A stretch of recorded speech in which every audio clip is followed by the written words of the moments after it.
Welcome to the show. My name is Kyron Mountain, and I am joined by PS Dominator. We're just going to call him Dominator. It's easier that way. Dominator, how's it going, my friend?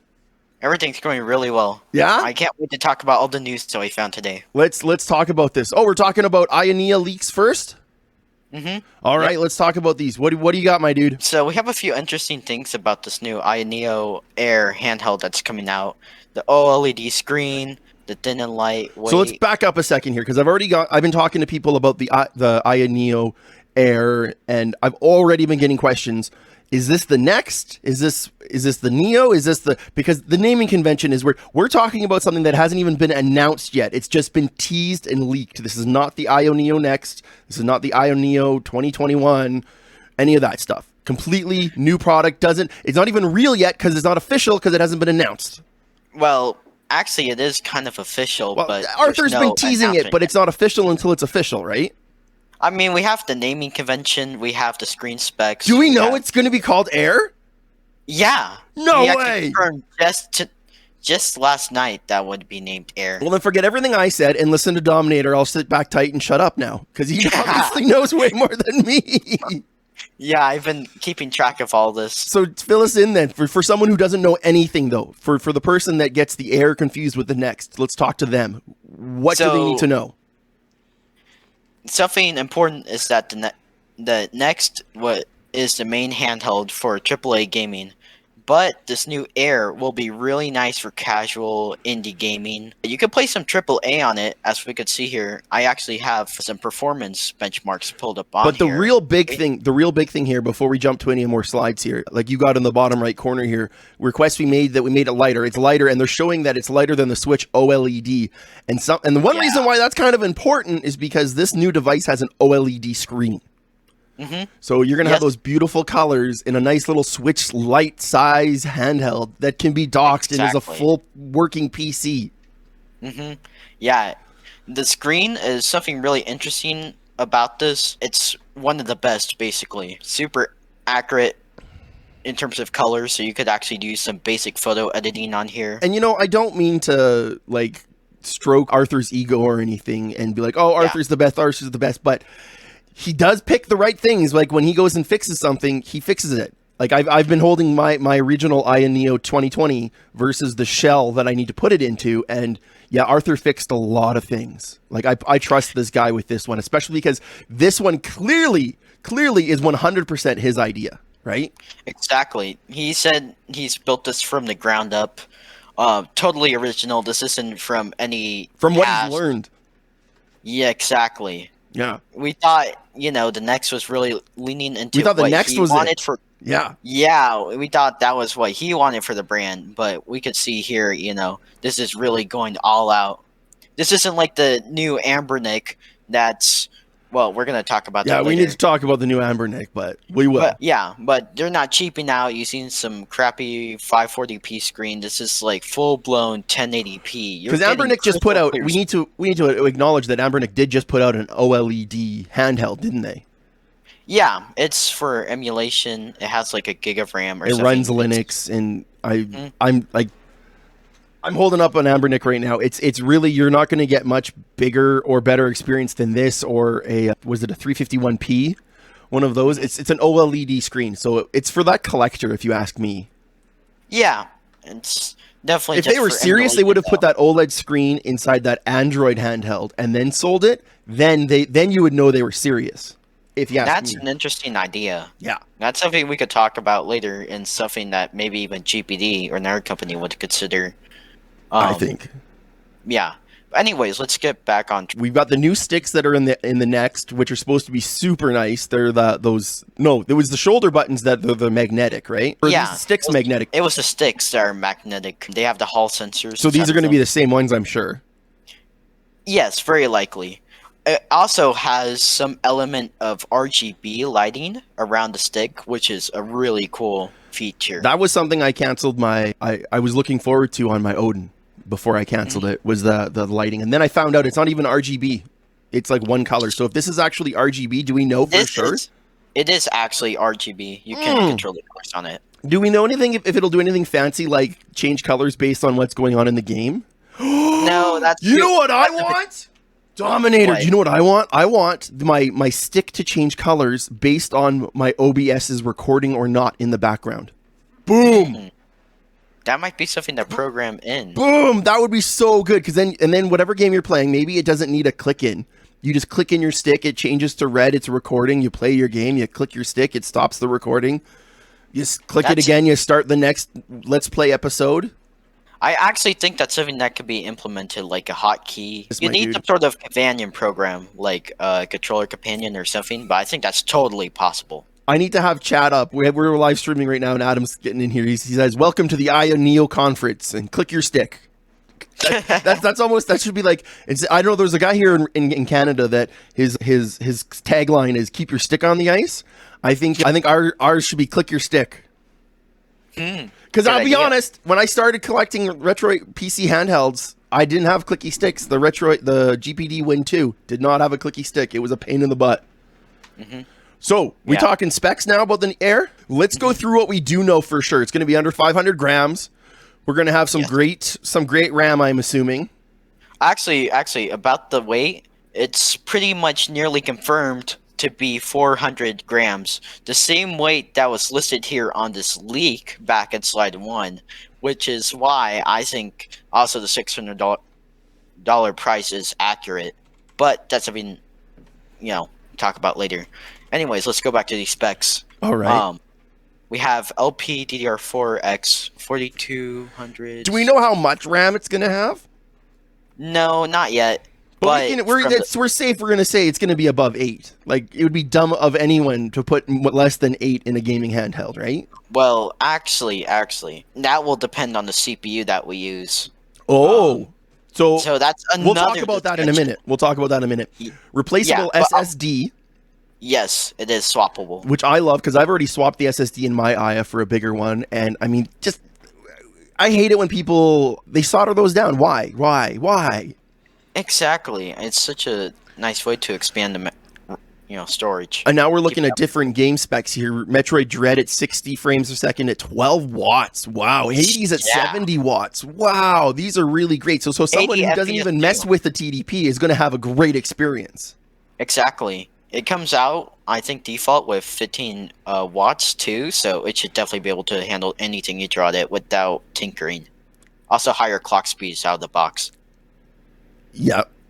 So go ahead. We have Hunt down here at 60 FPS at 6 watts. That's ridiculous. I'm not sure about that game. I've never heard of it, but at 6 watts, same, getting me 60 frames a second, that's pretty great. GTA any 5 at 55 frames a second on low on 720. I'm in for this kind of video game performance. We know it's not going to be the 4500U, which was in the original AYANEO. The 4800U, which was in the Power or the Pro. Pro models and Retro Power. And then the 580U, how did we rule this one out? That's what I have in my laptop right now, but it only has 4 gigs or 8 gigs of RAM, and it sucks. Basically, so Arthur went and came out and he said, we won't be using any pre-existing CPUs for this model. Only, something that we've never used before. So that leaves kind of a few things until he actually went out and said there won't be any 6,000. Yes, we saw that. So we don't have to... And the reason why he said that was because he said, I'm not waiting till the end of the year till these chips come out. I'm putting this thing out relatively soon. So no, I'm not waiting for the 600. It's not a 600. Which means the release date will probably be sometime this summer. The next 3 months, the way Arthur's been going, I bet you we see the Indiegogo by the end of May. And delivery by March, April, May, June, July. Yeah, end of summer, you're going to have one of these, I bet. Yep. If not sooner. Because this is like his third or fourth one, basically. He's only going to speed up. Exactly. It can't get much slower. Anyways, Wi-Fi 6E. So that's even better than Wi-Fi 6. You know what? That alone sells this to me because now, say I just say this thing isn't powerful enough to do whatever I want it to do. I can do in-home streaming. I can do Game Pass streaming. I can do anything because I have a Wi-Fi 6 router in the house. Yeah. I mean, about that statement with it not being powerful enough, I'm sure it could do everything the 45U can. But I'm saying like future-proof, right? Exactly. Like there's going to be a game coming out when the PS7 is out or whatever, and I can still Game Pass stream whatever AAA game on this thing if I really had to, right? I'm looking at the longevity, man. Longevity. Actually, something about that 5.5-inch screen, because yes, it was confirmed. This is a little bit outdated information, but it was confirmed to have a pretty small screen, so that leaves the possibility there for 540p gameplay, which is going to be really nice for running games. But you're not going to be able to read anything at 540p. Well, yeah, you could leave. Then again, visual novels or anything, they aren't intensive. You could run That's those at true. 1080p 60 Well, all and day. And that's what this is running, is a 1080p screen, which I think that alone has me the most excited on a user basis, because that means menus and things are going to be put properly when I'm setting things up. I might enjoy using this touch screen more because I don't have to be pulling menus up from the bottom. Do you know what I mean? Yeah, that's the nice thing about the 16.9 aspect ratio too. That was another thing that was confirmed in the screen specs, not listed here. So they actually changed the aspect ratio on here. It might be something to do with sourcing the screen, but it does have a normal 16.9 aspect ratio. So is it a horizontal screen or is it a vertical screen? Do we know? It is. We Because actually don't know because yet. what we have is a vertical screen in our eyes right now, right? Yeah, with this, you know. What? Adam in the display. chat room says he doesn't even use the touch screen on his Switch. Do you use it on yours? Oh no! I do not want to scratch my OLED screen. That's be a With just pain your to replace. fingers? Yeah, it's too risky. Okay. I don't- Too don't risk risky. it. Don't touch his screen. We've got downward facing speakers, micro SD card slot. I think that's the biggest thing that I was missing from my original Aya. It just, why didn't it have it? And it's because Arthur Exactly. didn't take it from the baby stages, right? Yeah, the baby stations was handled by another CEO that's no longer with the company. No. Built-in grips, those already look good. Headphone jack, which is good. Oh, I skipped that you one. know, My bad. just for anything, you know. Do you know headphone what? jack. I was using the headphone jack on my Aya last night on the couch recording a Let's Play just because. Just like I don't even think I'm going to publish it. But it was like a faceless, no face cam Let's Play. I had some headphones in with a mic and just recording some Batman. I was playing through the Scarecrow part and I was like, I want to record this for no good reason than just to record it. And then I realized my mic was on. So yeah, headphone jack is great. Exactly. Do we know how many ports it's going to have? Well, we know it will have a bottom port. We know the bottom one's USB-C, but we haven't seen the top yet, have we? Yeah, we haven't seen it But, just okay, yet. so We're let's play waiting on this. that. Let's play this game then. On the bottom, we've seen a micro USB. Sorry, we've seen a USB-C port, right? Yeah. Have we seen any other ports? We've seen the flap for the SD card. There is the headphone jack port. Is it on the bottom? That's what I was wondering. Where is it? Is it on the bottom? So chances are we could have nothing on the top. Hey. Yeah, especially since we don't know if Aya is going to continue releasing docks for their models, so they might just, you know, abandon any more And than what one if or they two do? ports. I guess what I'm trying to say is I hope. I use the port on the top of my Aya the most. I almost never use the port on the bottom. So I'm just saying I hope they have a full size whatever USB pass through on the top so I can dock it that way. Yeah. Otherwise, It is I kind of might be out. I might be out because I'll just have to dock it upside down or something. And who wants to do that? It would also be kind of, you know, not cool for like reinstalling Windows or something. I think most likely we'll have the full set of ports. I don't think we'll be worried about that. I don't care about full set. I just want one on the top. It's one on the top. And that's where I would have preferred the headphone jack is on top, to be honest. It's, in my opinion, it's better on the bottom just so you don't have that. Yeah, but I'm fat and I like to rest my Switch on my belly when I play. Yeah, there was no micro SD on the original Aya. No, or the next, if I remember correctly. Was there? Speaking of the next, they actually did get rid of the data-only port. I'm not so sure, thinking about it right now, if it had 2 or 3 USB I think it has 2. It had one on the top, one on the bottom still. But we should check. Yeah, I'm not for sure. But I think you're right. They did get rid of that extra one because no one used it. It was useless. Exactly. It's only data-only. You can't really use it for anything else. Yeah. I think 2 ports... 2 ports is more than enough. On a device like this, that's more than enough. Bring a dongle, man. Yeah, that works. So what we probably know... Go ahead. Sorry, I keep interrupting you. Anyways, so we do have the vibration motors. Something is mentioned here on the first slide, one of the promotional material about an X-axis linear motor. So that might mean better vibration, which would be handy because the one on the original model is not great. No, there's just 2 motors in there. But do you know what? Do you know what? I'll say this, though. It's a hell of a lot better than the vibration in my Win Max. Yeah, that's true. because I don't have any in the WinMax. Oh, So it like seems like doing the Batman again last night, playing Batman, trying to do one of those puzzles where you have to like use his decoder. You have to move your Yeah. sticks around, and the device will shake and tell you when you're getting close. You have to do it all by color and all by look when on the Max, and you don't even know if you're doing it right because there's no vibration. yeah. So You know, vibration is like a must for me in any system going forward. Has to have vibration in it. exactly, and it's just a nice immersion feature to have.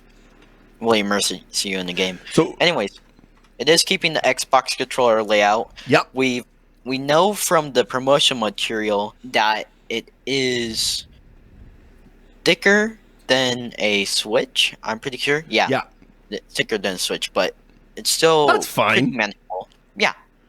Well, No. also think about this. It's thicker because it's got a grip built in. Mm, that's true, but even the parts without a grip, The thinner you know, parts, yeah, fair enough. there is a bit of space. I'm guessing for the fan, because it is Right. not passively cooled. It is actively cooled. And so what we officially know is that it'll be coming out, not coming out, it'll be revealed. That's what a lot of places that are reporting it saying that it's coming out in May. No, it'll be revealed in May. I guarantee there'll be people getting their hands on one in May, but Yeah. those will be reviewers and stuff. So we have a few other things to talk about on the spec list. Like, well, let's get one thing out way first. I'm really hoping this uses a fast SD card slot. Oh, I'm sure it Um, will. I have a 170 megabyte read per second. I mean, read speed SD card, Hmm. and that would be really nice to have because that's over hard drive speeds, just by a little bit, but it's faster than the fastest. That'd be a great hard place to store all your ROMs and stuff, right? Yeah, you could probably still, store full games Or on even there. store your Steam library on there and just pop it between devices. Yeah, because I mean, the Steam Deck that proved that it is definitely possible to put full games on there. Oh, totally. Not just ROMs. Totally. Well, we used to do it with back in the GPD day with slow SD cards. I used to play Bayonetta off of my SD card. Mm. Yeah, it will be really nice for all those more lightweight games to have. Let's pick up the pace on these a little bit more since these aren't really for sure things. We've got a 4525U is maybe what we're getting, maybe. Ryzen 3, yeah, here's the thing. It's 50-50 chance at this point from what we've spoken with Arthur about. Mhm. It can either have a 5425U, Ryzen 3, or it can have a higher end Ryzen 5, Ooh. 5625U. So we're It's hoping not- we're crossing our fingers for Ryzen 5, or do we even care? Well, it's not much of a difference. What do It we does have in the original? I think it's 6 core, 6 thread with 6 Vega compute units. This has Oh, so this there's has no a four- Ryzen in the original. no, it is a Ryzen. Oh, which one Ryzen is 5, it? Ryzen 5. 4500U. Okay, so we were hoping for a 5 in the new one too then. Why step down? Let's keep going with 5s. Well, actually, here's the thing. Even the entry level Ryzen 3 has a 4-core Ace thread, so hyper threaded, and it has the same GPU at a higher clock speed over the 4500U. So there are advantages with taking the smaller one. Probably price advantages too, right? Price, power, probably about as powerful, really. It probably... You can't adjust this GPU clock on it, though, so... As for how good you could make the GPU, but we don't really know about that. But out of the box, it is a better GPU. Fair enough. Just Gyro slightly. gyro's assumed. We're pretty much sure because all of the IAs have had gyro. Mhm. What do you mean by this 2, 3, 3 form factor? That's not one of those long guys. It's not one of the really short guys. What is this? It was actually the 2230. I think that's the one that the Steam Deck uses. Ah, okay. So if it does have a bigger size than that, we could actually Swap probably go up drives. to 8 terabytes. Nice. That would be a drives. great drive size in an 8 terabyte, especially in something you're going to be able to swap your SSD. Hmm Quiet cooling. Go ahead. Even if it does use a smaller size SSD, by the way, you can still go up to 2 terabytes, which isn't bad. Regardless, that's what. Do you need much more than that? You can only play so many games at so many times. Yeah. So we're looking at maybe an RGB LED joysticks. Maybe Actually, that was confirmed. That one's been confirmed, right? We're getting the Hall sensor joysticks, the same as the old one. An attractive price. Doesn't mean cheap, but an attractive price with, and then the extras are minimal packaging. I'm just getting out of the way here of the slides. Yeah. If we go back to slide 1, we could actually see a leak of this attractive pricing, which is rumored to be $620. American. It's actually very competitive. That is Yeah, a great competitive price. I'm actually thinking about I should be able to sell my Win Max and pick up one of those. Yeah, especially when you consider probably the hard drive size out of the box too. It could be in the hundreds of gigabytes, which really isn't bad when you compare it to a Steam Deck. You know, you have a better GPU, not GPU, CPU, that OLED screen, you know, better size too. So this thing would actually be really competitive at that price. I think so too. Speaking of being competitive, we're going to jump over to some other news here. Modded out. This was a post that I saw before the moderators grabbed it over in the AYANEO subs. Yes, Someone I was actually did remove it because sales posts are against the rules. They're against the rules. I wasn't calling out names on who did it or why, but I wanted to talk about it because it's really interesting that someone who has 2 Steam Decks and they're willing to trade one of them for an AYANEO because they don't like the compatibility issues or limitations that's on the deck. I found this interesting because I'm getting all these posts when I post my AYANEO video saying, just get a Steam Deck, they're cheaper. When A, they're not cheaper on eBay. And B, you gotta wait. I'm still waiting for my pre-register from the beginning to pop, and it's supposed to be popping any month now. I don't even know. I'll be honest. I'll skip it for the AYANEO if Arthur can pop this out sooner rather than later. Well, yeah, it's probably gonna take till 2023 to get all the orders out. The pre-existing orders, keep in mind. My pre-existing orders for Q2. So it's like supposed to be April, May, June. So any day now it should pop. Get a delay. Yeah, of course it'll get delayed. Of course it'll get delayed. I think that's it for the AYA Air that we can really talk about. What do you think, Dominator? Definitely a buy. Buy? Yeah, exactly. Until next time, guys. Go play something.